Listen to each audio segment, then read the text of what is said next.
Welcome to the Women's Motorsports Network podcast, the show that puts the spotlight on the incredible women who fuel the world of motorsports.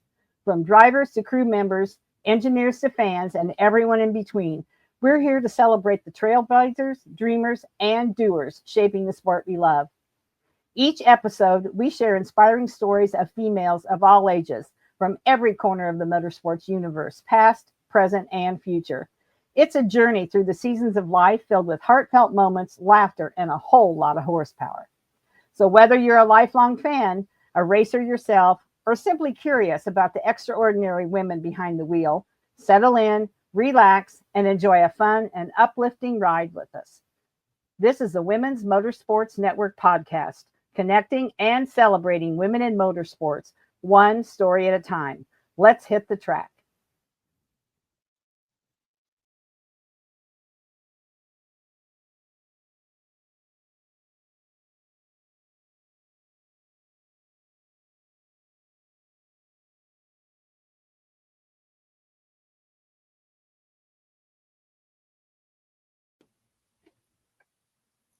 Hello, everyone. This is Melinda Russell with the Women's Motorsports Network podcast.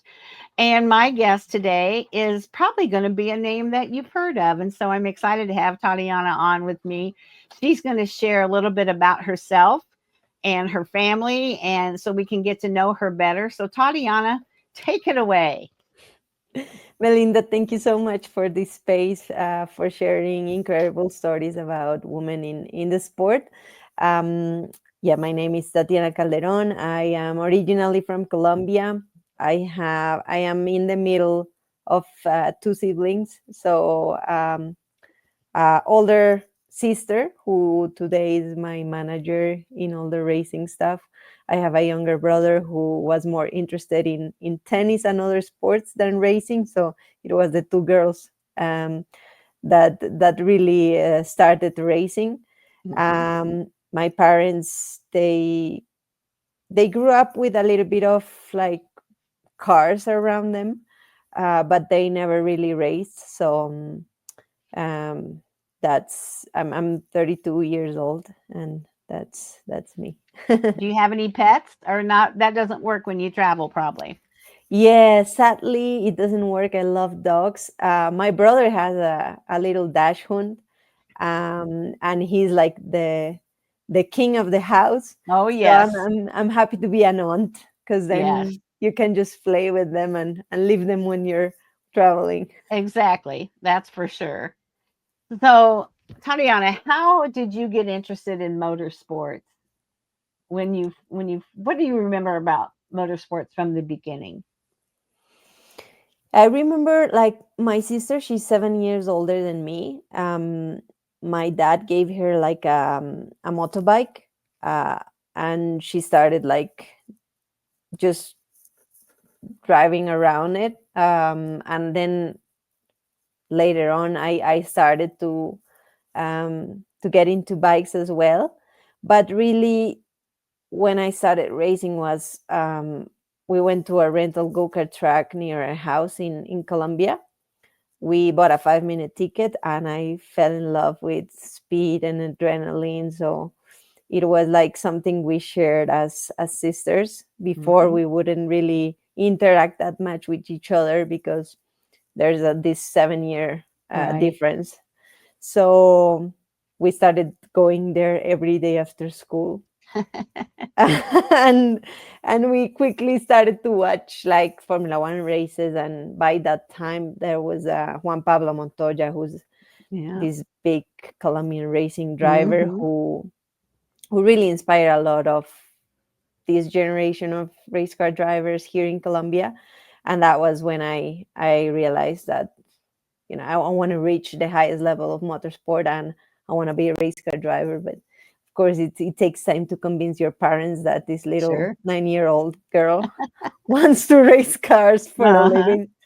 So that's how we really got started into this amazing journey. Wow. So what did they say, 9 years old? When did they really come on board and realize you were serious about this?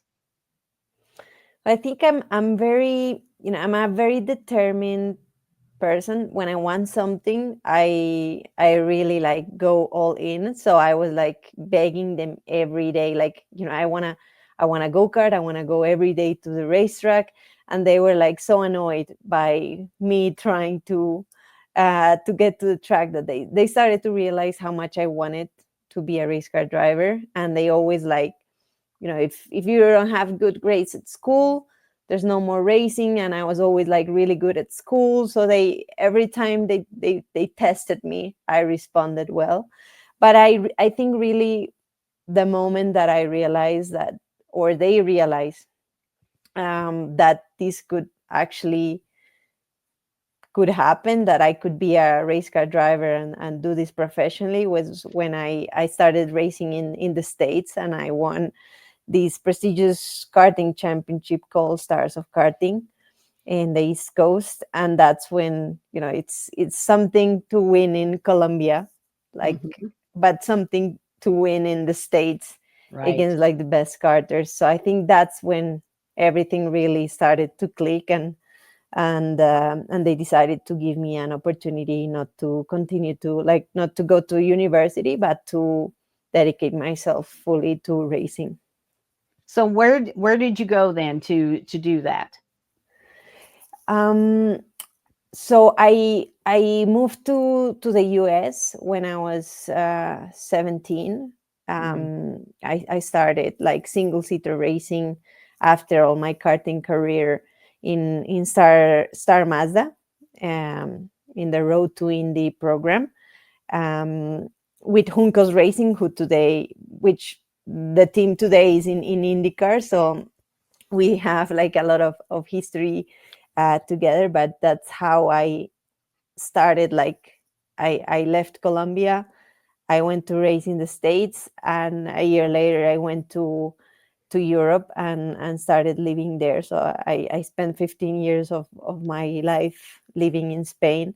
But it was quite hard also, like, just to leave your family, everything behind, and just go chase the dream of becoming one day a professional Mhm. race car driver and a Formula One driver, really. Right, and especially at 17 years old. I mean, I as a mother, I don't know how I would let my daughter move across the country, much less to another country at 17. So, you must have been very mature for your age at 17, or they probably wouldn't have allowed that to happen. Because really, you can't, there's a lot of things you can't even do till you're 18, right? Absolutely. I think I was, I because I had this dream and this vision that I really wanted to be successful in the sport. And I knew I had that one chance that I had to make work. And it quickly, because of the age difference of my sister, that's when we started actually to work together. Because we can't rent a car when you're Mm-mm. 17. There's a lot of things that we can't Right. do. So she moved like a year later than me, and then she was just gonna study. And all of a sudden, she was helping me in so many ways, that she's like, okay, I need this needs to be my like full-time job, because I can't do the Right. things. And I think that it really helped me a lot. And my parents were like really happy that we started working together, and that relationship has grown over the years. And she still manages me, and we travel the world together. Yeah, and when you're 7 and she's 14, or even, that's a big difference. But when you start to be in your 20s, you're 21 and she's 28, the difference doesn't seem as big, does it? No, Yeah. exactly. She's like my best friend. And Yeah. that really, and racing really got us together. Like, before, Hmm. I was much closer to my brother, because we compete for everything, and we play with each other. Yeah. So that's why, like, we share this racing passion. Uh-huh. And that age really doesn't, like, sometimes they ask me and they think that I'm older because she looks so young. Yeah. Yeah. Yeah, that's great that racing brought that part of you, the two of you back together like that. That's amazing. So, kind of tell me so you went to the US and you were racing karts, and at 17, is that what you were racing, or what were you racing when you moved to the States? So that was like a transition year, transitional year, because I was just like graduating from school and starting to realize like how demanding physically like a single seater can be. So I was like, okay, as soon as I graduated, I moved to the US to start like racing the Star Mazda Championship. Um, and I think by the time that season ended, I was already 18, and I was just like traveling back and forth for school, and a bit spending more time in Indianapolis, because that's where I moved, for to train physically and to be closer to the team, and start understanding like that transition between karting and single seater can be very difficult and different, and a different culture. So that's how this transition went from karting to single seaters. Okay. And so then when you went to Europe, I got you back. I lost you there for a minute. When you went to Europe, then what were you racing? So I went. I spent 2 years in Star Mazda, and I was I had opportunities to continue the Road to Indy program, but my dream had always been to be a Formula One driver. And I think, Europe is famous for building those F1 drivers. So I went to Spain to race in Formula 3, in Spanish Formula 3. When I went there, the first team I went to was called Emilio de Villota, and Maria de Villota, who was a test driver in Formula One for Marussia. She unfortunately had this big accident that after would take her life away. But I started training with her, and she was like kind of a role model for me.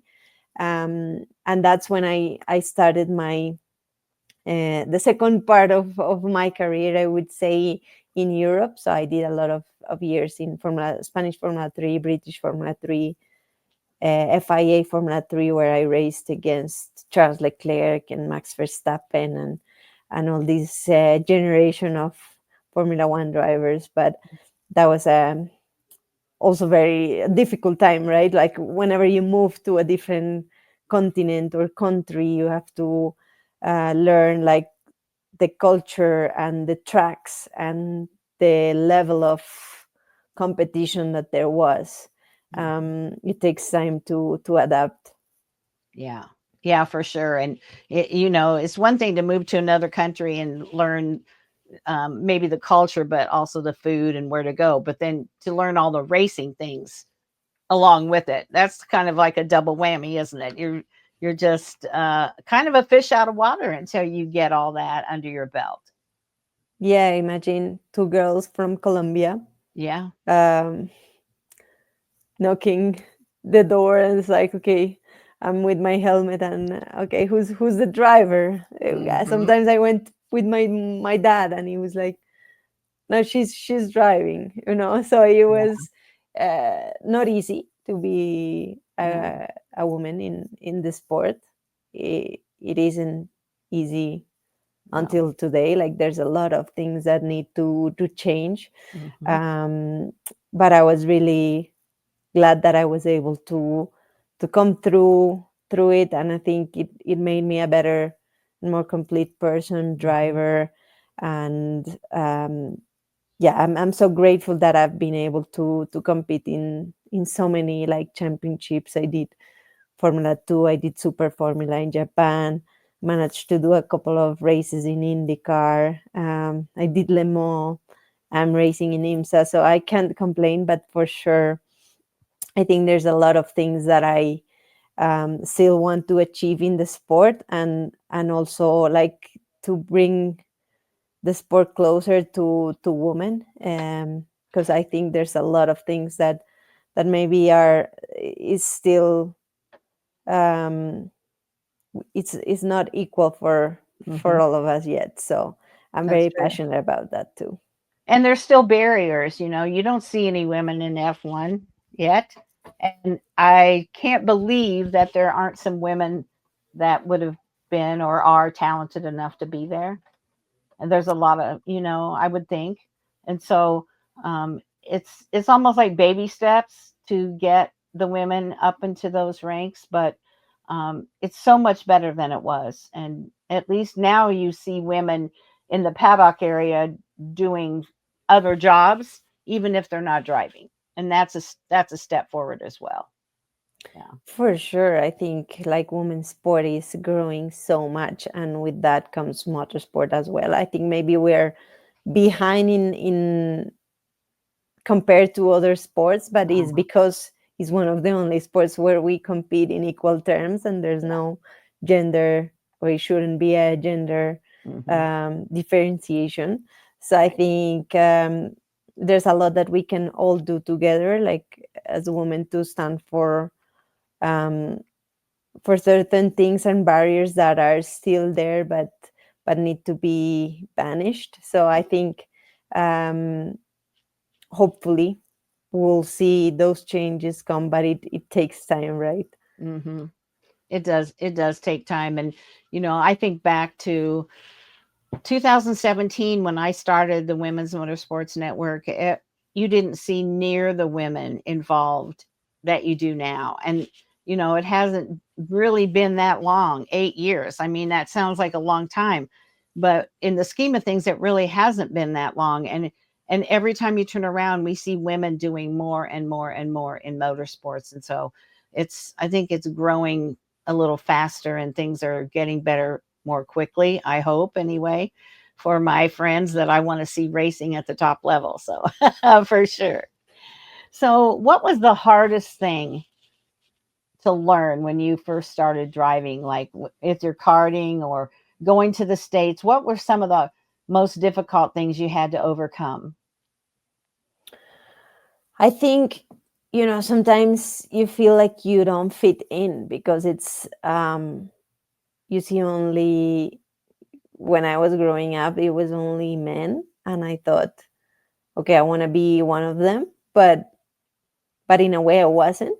So um Mm. I think as a woman we are so different, and it's beautiful to be different. I only realized that later on in my career, but I realized like I was trying to, by fitting in, I was trying to change my nature, and I think we shouldn't be we shouldn't be having to do that. At the end of the day, our nature is what will bring us the performance, the aptitudes, and I realized that later in my career. But I think I really struggle just to fit in. So I like the way you have to train, um, the way you sit in a car or in a go-kart, with how different we are in terms of like you have hips, and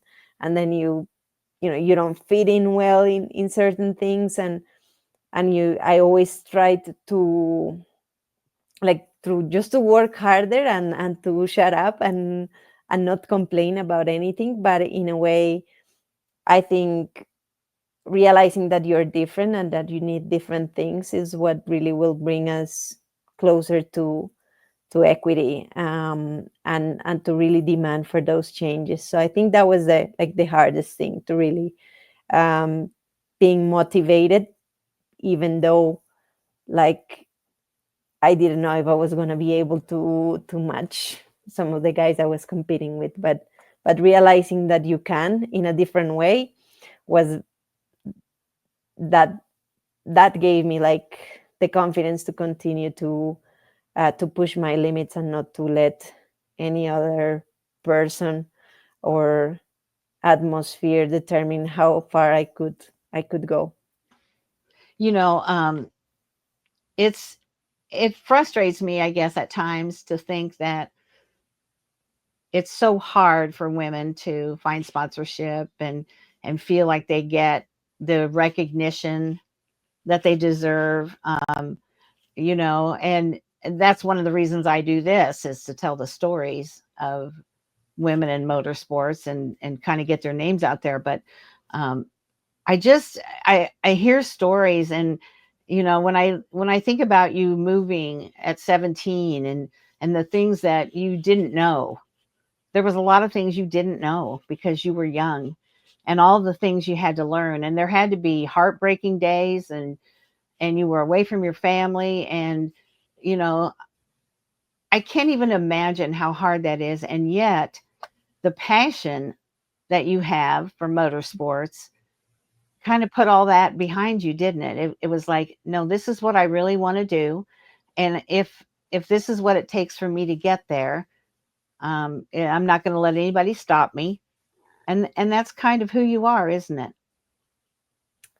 Yeah, I think I love the way you put it into really nice words. Thanks for that. I think sometimes you don't realize Yeah. because you're so much in it, So and it's so cool to realize that, yeah, I'm here because I love being in a race car, and whatever I need to do to keep doing that, I'll do.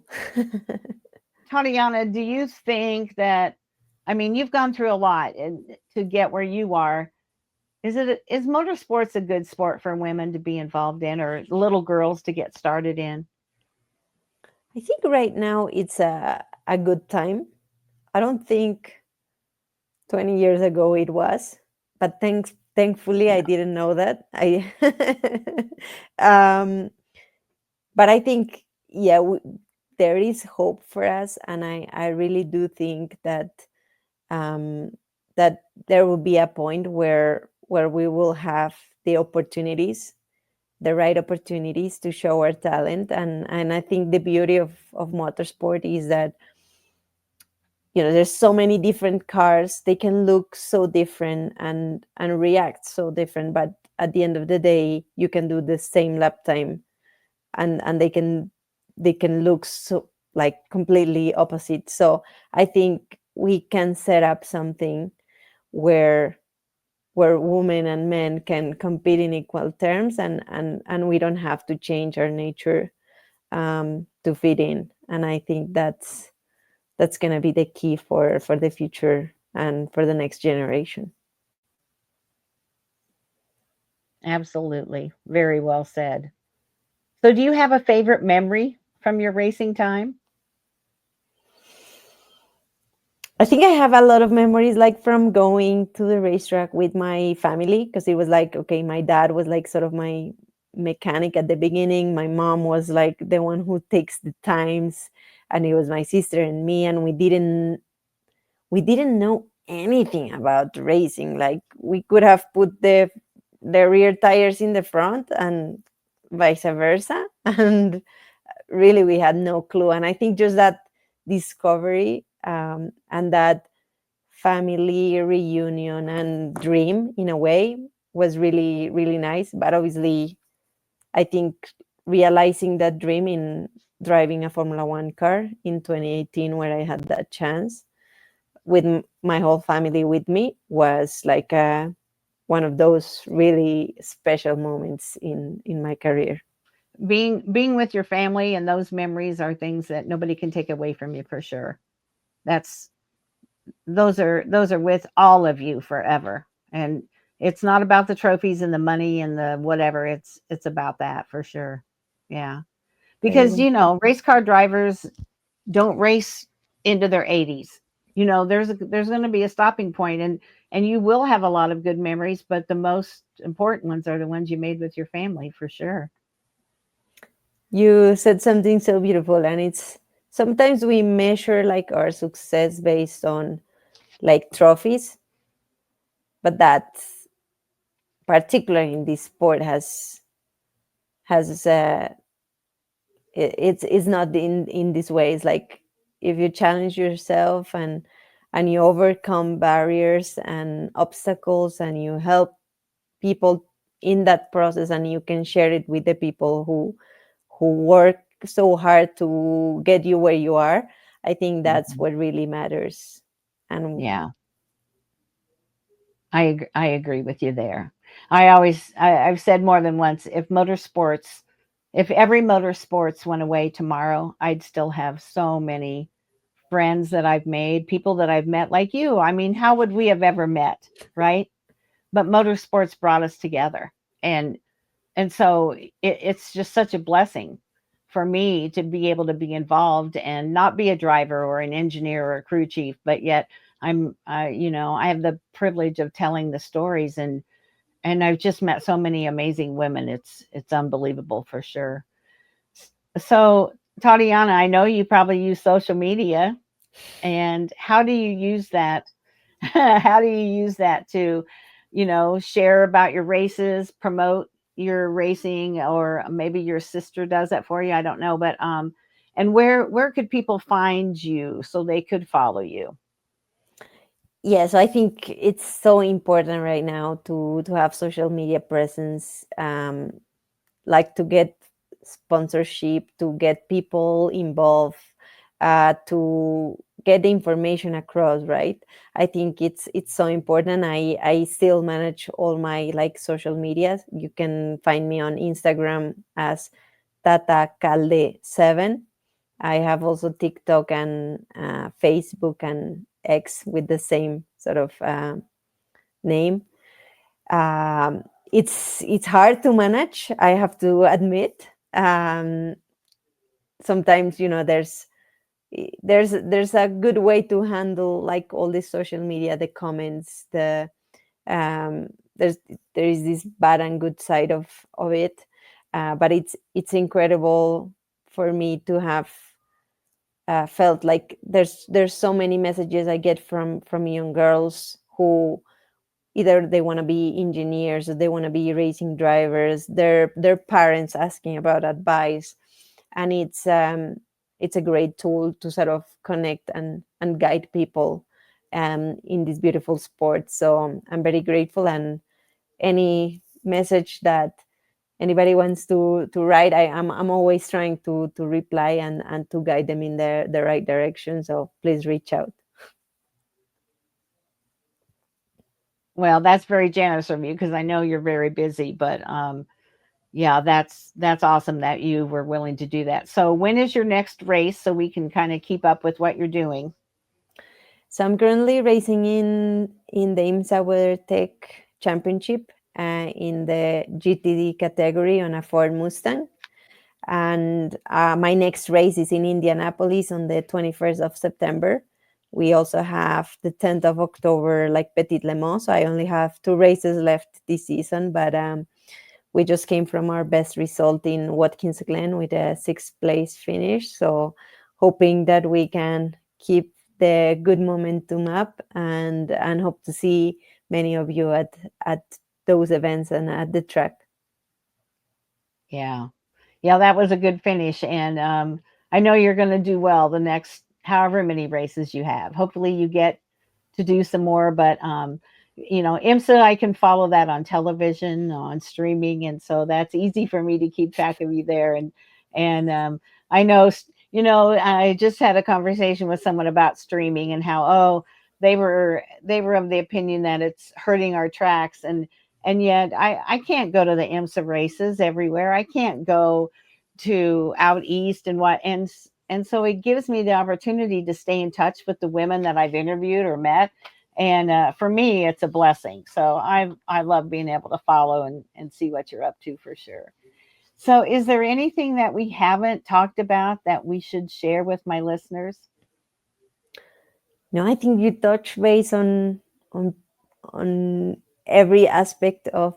um, of it. So thank you so much for sharing my story and other women that have done amazing things here in motorsport, and to connect with each other. So thank you for this space.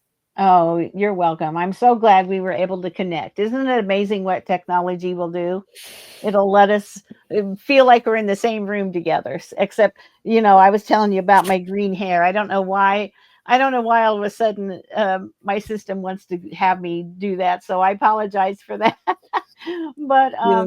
there's there's always something that you have to put up with when you're using technology. So, well, you have a good rest of your day, rest of your week, and I'll be watching the results on Flow and other places where IMSA can be found.